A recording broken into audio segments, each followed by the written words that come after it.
अवधूत चिंतन श्री गुरुदेव दत्त. दत्तगुरूंच्या कृपेने तुमच्या सर्व मनोकामना पूर्ण व्हाव्यात अशी गुरुचरणी प्रार्थना करून आजच्या व्हिडिओला सुरुवात करूया. श्री गुरुदेव दत्त. नंबर 1. मनुष्याच्या जीवनात सर्वात मोठी गरज म्हणजे मनशांती. पैसा, मान, कीर्ती हे सगळं मिळालं तरी जर मन शांत नसेल तर जीवन अपूर्ण वाटतं.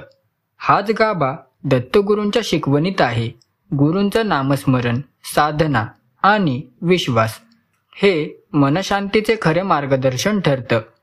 दत्तगुरू आपल्या भक्तांना सांगतात की बाहेरच्या जगात समाधान नाही तर आपल्या अंतःकरणात आहे. जेव्हा आपण गुरुचरित्रातील कथा, दत्त मंत्राचा जप आणि साध्या जीवनाचं पालन करतो तेव्हा मनातील गोंधळ हळूहळू शांत होतो. नंबर 2. दत्तगुरू म्हणतात की मन शांत ठेवायचं असेल तर विचारांवर नियंत्रण ठेवायला शिका. आपण दिवसातून शेकडो विचार करतो, त्यातील बरेचसे नकारात्मक असतात. हे नकारात्मक विचार मनाला अस्वस्थ करतात.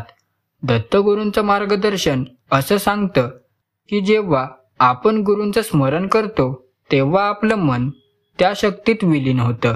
नकारात्मकतेऐवजी भक्तीचे, सद्भावनेचे आणि कृतज्ञतेचे विचार मनात रुजवले की शांती आपोआप मिळते.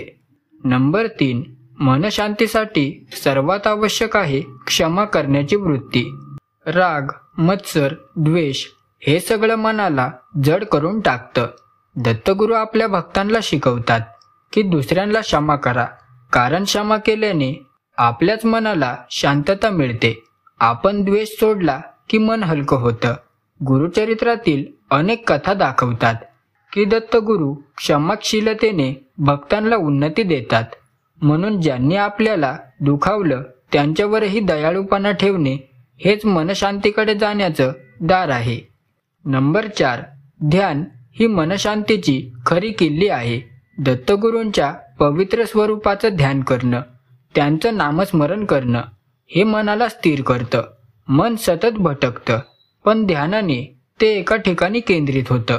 गुरुचरित्र वाचताना, दत्त मंत्र जपत असताना किंवा दिगंबरा दिगंबरा श्रीपाद वल्लभ दिगंबरा या नामाचा जप करताना मनात गूढ शांती निर्माण होते. ही शांती शब्दात सांगता येत नाही, ती फक्त अनुभवावी लागते. नंबर 5. दत्तगुरूंच्या शिकवणीत सेवा आणि परोपकाराचं महत्त्व खूप मोठं आहे.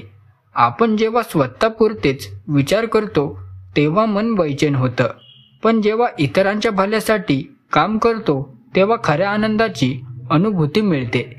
दत्तगुरू सांगतात की कुणालाही मदत करायला तयार राहा, मग ती लहान असो किंवा मोठी.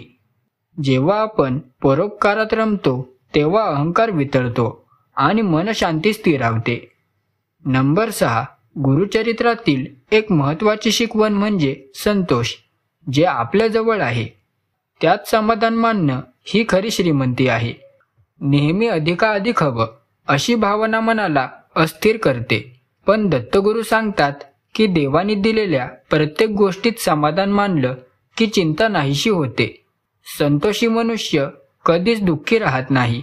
म्हणून मनशांतीसाठी नेहमी कृतज्ञ राहणं आणि संतोष बाळगणं आवश्यक आहे. नंबर 7.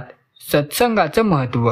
दत्तगुरूंनी अनेकदा सांगितलं आहे, चांगल्या लोकांचा, चांगल्या विचारांचा सहवास हा मनशांतीचा स्तोत्र आहे. आपण ज्या लोकांसोबत राहतो त्यांच्या विचारांचा प्रभाव आपल्यावर पडतो. जर आपण त्या संतांचा, भक्तांचा सहवास घेतला, गुरूंच्या चरित्रात रमलो तर मन आपोआप शांत होतं. म्हणून नकारात्मक मंडळींपासून अंतर ठेवा आणि सत्संगाचा अंगीकार करा. नंबर 8. भक्ती ही मनशांतीची खरी साधना आहे. भक्तीमध्ये अहंकार नाही, अपेक्षा नाही, फक्त प्रेम आहे. जेव्हा आपण दत्तगुरूंना निस्वार्थ प्रेमाने भजतो तेव्हा ते आपल्याला अंतर्मनातील अस्थिरता दूर करून शांती देतात. भक्ती ही साधी पण प्रभावी साधना आहे. दत्त मंत्राचा जप, आरती, भजन या सगळ्या गोष्टी मनाला शांत आणि आनंदी करतात. भक्तीच्या मार्गाने चालणारा भक्त नेहमी आनंदी आणि समाधानी राहतो. नंबर 9. दत्तगुरूंच्या मार्गदर्शनातील आणखीन एक रहस्य म्हणजे गुरुचरित्राचं वाचन. गुरुचरित्र हे केवळ ग्रंथ नाही, तर तो आत्मशांतीचा झरा आहे. मनातील अशांतता हळूहळू कमी होते. त्यातील कथा, भक्तांचे अनुभव आणि गुरूंचे चमत्कार मनाला नवा उत्साह देतात. दररोज गुरुचरित्र वाचण्याची सवय लावली की जीवनातील अनेक समस्यांना सहज तोंड देता येतं आणि मनशांती लाभते. नंबर 10. मनशांती मिळवण्यासाठी आहार सुद्धा महत्त्वाचा आहे. दत्तगुरू सांगतात की शुद्ध सात्विक आहार मनाला स्थिर करतो. मांसाहार, मद्यपान, असंयमित जीवनशैली मनाला अधिक अस्थिर करते. सात्विक अन्न, संयमित जीवन आणि साधेपणा यामुळे शरीर आणि मन दोन्ही शुद्ध राहतात. मनशांती ही फक्त मानसिक नाही, तर शारीरिक स्वास्थ्याशी जोडलेली आहे. म्हणून दत्तगुरूंच्या शिकवणीनुसार आहार आणि आचार शुद्ध ठेवणे आवश्यक आहे. नंबर 11. प्रत्येक समस्येला सकारात्मक दृष्टीने पाहणं हेही मनशांतीचं रहस्य आहे. अडचणींना शत्रू न मानता त्या शिकवणी समजाव्यात. दत्तगुरू सांगतात की प्रत्येक दुःख, प्रत्येक समस्या ही एखादा धडा शिकवण्यासाठीच येते. म्हणून जेव्हा संकट येतात तेव्हा घाबरू नका, तर हे गुरूंचं मार्गदर्शन आहे असं समजून त्यातून शिकण्याचा प्रयत्न करा. हा दृष्टिकोन मनाला नेहमी शांत ठेवतो. नंबर 12. नियमित साधना ही मनशांतीसाठी अटळ आहे. रोज थोडा वेळ दत्तगुरूंच्या नामस्मरणासाठी, ध्यानासाठी, वाचनासाठी ठेवा. जसं अन्न शरीराला पोषण देतं, तसं साधना मनाला पोषण देते. सातत्याने साधना केली की मन हळूहळू स्थिर होतं. एक दिवस साधना करून थांबलो तर परिणाम दिसणार नाही, पण सातत्य ठेवलं तर जीवनात शांतता, समाधान आणि आनंद यांचा वर्षाव होतो. नंबर 13. कृतज्ञता ही मनशांतीची खरी गुरुकिल्ली आहे. आपण जे काही मिळवलंय त्याबद्दल दररोज गुरूंचे आभार मानणे ही एक मोठी साधना आहे. छोट्यातील छोटी गोष्ट सुद्धा दत्तगुरूंची देणगी समजली की मनात नकारात्मकता टिकत नाही. कृतज्ञ मनुष्य नेहमी समाधानी असतो. म्हणून रोज सकाळी आणि रात्री गुरुदेव, तुमच्या कृपेने माझं जीवन सुंदर आहे असं म्हणत दिवसाची सुरुवात आणि समाप्ती करा. नंबर 14.